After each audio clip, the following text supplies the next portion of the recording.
I've rarely seen anything that has divided the MAGA movement in so profound a manner as this mishandling of this moment.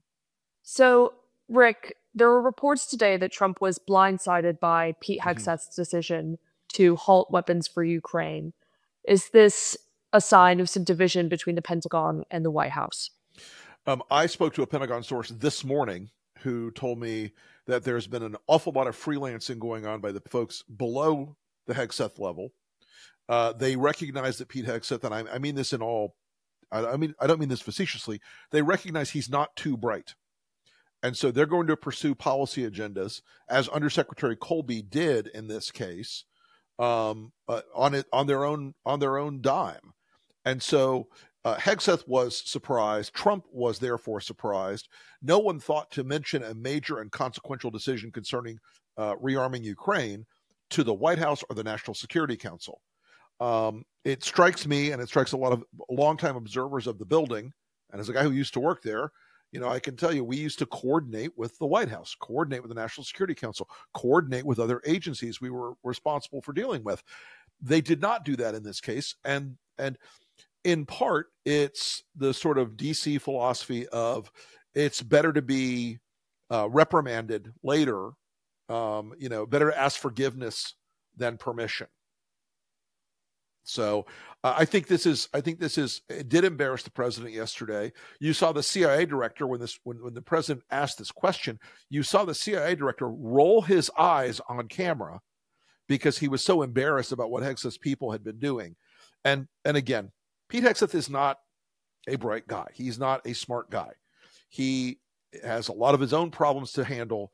And the debacle that followed after he went out and screamed at the media 2 weeks ago about the Iran raid, saying, "Oh, you're lying. They were decimated. They were destroyed. It was all over. The program is in rubble." And now they come out and say, "Well, they can reconstitute in a year." He's got a lot of issues, and this does not help Hexath's longevity at the building. So you think Hexath is on the way out?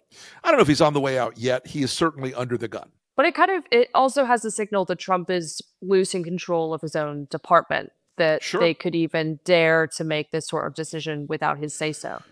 There's a lot of stuff happening in the government right now that I think these folks are not wanting to take things up to the White House because they know that Trump is mercurial. They know that the primary thrust of government right now has to do with empowering the ICE raids, Tom Homan, Stephen Miller, Kristi Noem, and they don't really want to talk about sticky problems like Ukraine. A lot of the MAGA base is quite isolationist, but a lot of his first term has been defined by international conflict. I mean, a lot of these were going on prior to him being in office, but do you think that his base is a bit frustrated at the moment? Look, I think that they didn't read the terms and conditions. Basically, I think they didn't understand that Donald Trump can change his mind at any time. The launching of the attack on Iran, they like to think that this is a one-day sort of one and done. Oh, we've hit the bad guys and now we can go away. That's not how it works. They have opened the proverbial can of worms here. Iran's going to get a vote on all this stuff. Iran's going to get a chance now to go out and do bad things that Iran has historically done. They're not going to let this go without consequence. And so I don't think that the no wars president has successfully managed to have no wars. And I think he's also stumbling America into a lot of other potential conflicts in Europe in particular, in Asia. And I think, certainly in the Middle East, while it seems like there's a moment, a beat after bombing Iran where there might have been a regime change or whatever, that seems to have gone by. We still have a very implacable enemy in that part of the world. And I don't think that we have seen the end of their misbehavior. And I guess speaking more politically about the US, I mean, now Elon Musk says that he's launching his own party. You could definitely see some kind of MAGA loyalists that are very, very isolationist going that way. Or do you think that they're just always going to stick with Trump? Look, the bulk of MAGA will always stick with Trump. But we in American politics right now have what we call the game of small numbers. And Elon Musk if he peels away 3 or 4 or 5% at the ballot box next fall, or in the fall of 26, excuse me, that's very bad news for the Republicans. That could lose the Senate. That could help make a much larger Democratic majority in the House. So Elon Musk's actions could end up with some very, very steep consequences for this president. Well, what does the future of the Republican Party look like if it's split into directions? Oh, look, I think if it splits in two directions, you end up with a meaningful number of Republicans who are behavioral Republicans.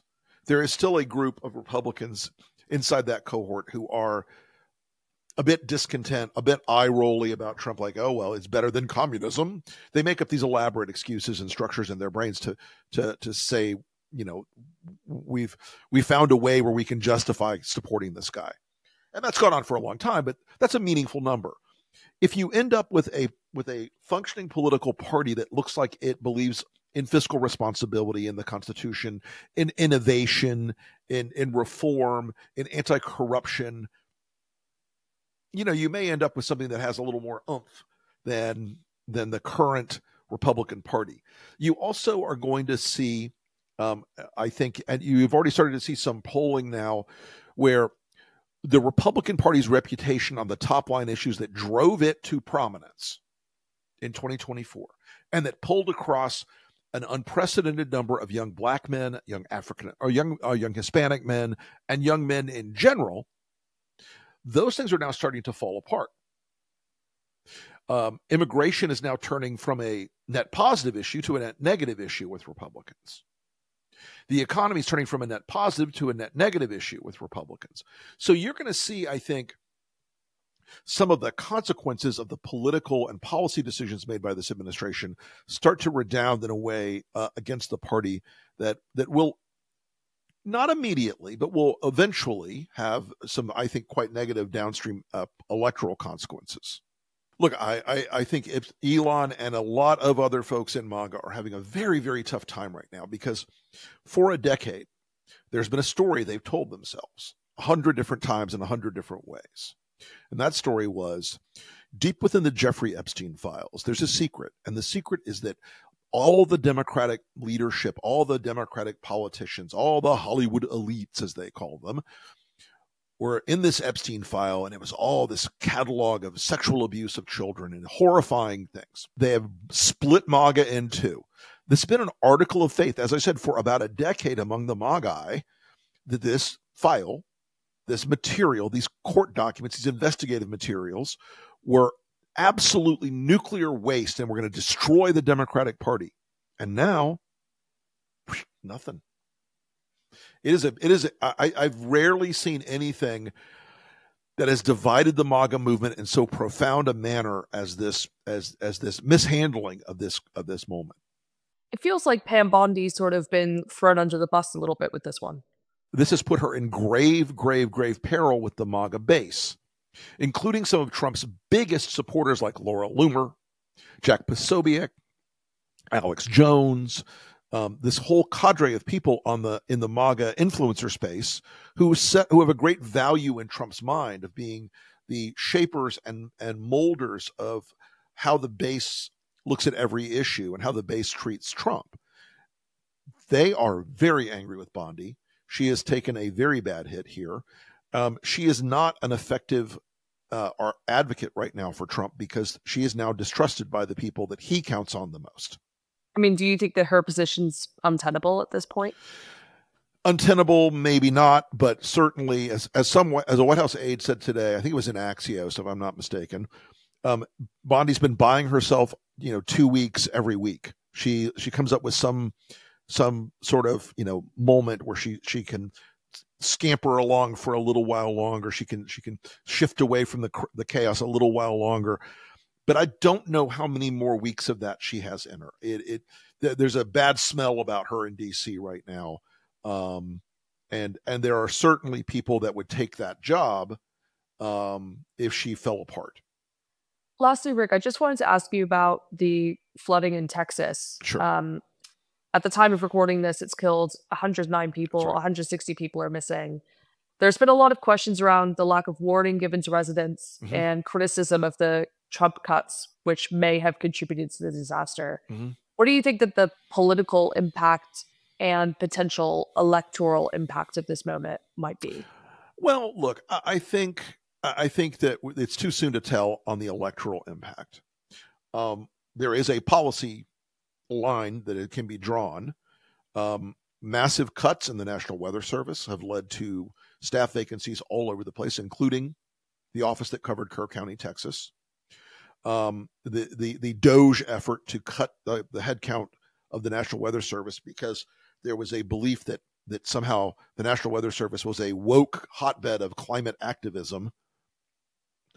You can draw that through line back. Texas, though, has some of itself to blame for some of this. Just earlier this year, the Texas legislature voted down a bill that would have given communities the resources to go out and fund emergency communication programs. And those programs are, at this point, unfunded because they didn't want any sort of, again, woke climate science affecting how their emergency responders manage things. So we're definitely in a state where the tragedy of this is, look, and it cannot be laid completely on the foot of Donald Trump. I wrote a piece about this earlier this week. I live in the South, and in the South, everything is trying to kill you, whether it's the weather, the wildlife, or the natives. And here in Florida, it's Florida man and tornadoes and alligators. In Texas, it is storms, it is floods.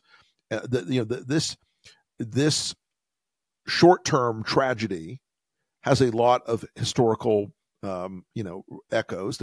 Texas has been through terrible flooding in recent years. The overdevelopment of Texas is a proximate cause of a lot of this. But we have to judge whether or not cutting a tiny agency like NOAA to the bone is helpful in a country where we face weather-related difficulties, whether they come from climate change or they're just the organic nature of things. Look, wildfires existed in California millions of years before climate change. Are they worse now? Yeah. Flooding existed in the Deep South millions of years before climate change. Are they worse now? Yeah. But do we need to make people more resilient? Do we need to have systems that warn them of these things that are coming? I think that's an unquestioned yes to that answer. And we'll see how that changes the behavior of Texas and its political leadership and the national political leadership here in the country.